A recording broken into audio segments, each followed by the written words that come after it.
បាទសួស្តីបងប្អូនថ្ងៃនេះសូមចែករំលែកពីរបៀបបើកបង្វិលដងបញ្ចូលបងប្អូនអញ្ចឹងម៉ាស៊ីនថ្មីឬក៏ពេលខ្ញុំមានម៉ាស៊ីនថ្មីមកគឺបង្វិលអត់រួចទេហើយនឹងម៉ាស៊ីនខ្ញុំខ្ចីគេមកក៏បង្វិលអត់រួចដែរអញ្ចឹងតោះតែយើងចូលបើកបងប្អូនណាយើងបង្វិលអត់រួចទេបង្វិលដងបញ្ចូលអត់រួចទេហើយដូចម៉ាស៊ីនម៉ាក់ជប់ខឺនេះបង្វិលរួចដោយសារគេមានប្រដាប់បង្វិលអូតូបែបនេះគឺបង្វិលរួចបងប្អូនណាបើអត់មានទេគឺបង្វិលអត់រួចទេបើយើងអត់ចូលបើកបងប្អូនណាហ្នឹងហើយនេះគឺជារបៀបចូលបើក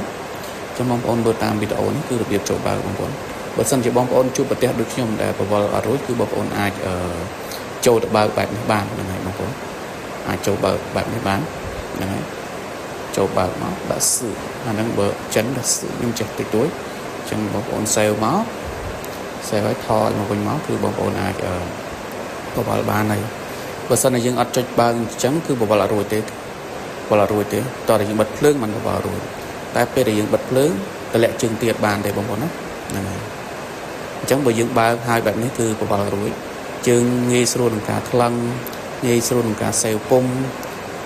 យើងបើកភ្លើងបែបហ្នឹងហើយយើងបង្វិលបានទៀតអញ្ចឹងបងប្អូនបើជួបប្រទះបែបហ្នឹងអាចចុចបើកទៅតាមវីដេអូនេះបានបងប្អូនអរគុណច្រើន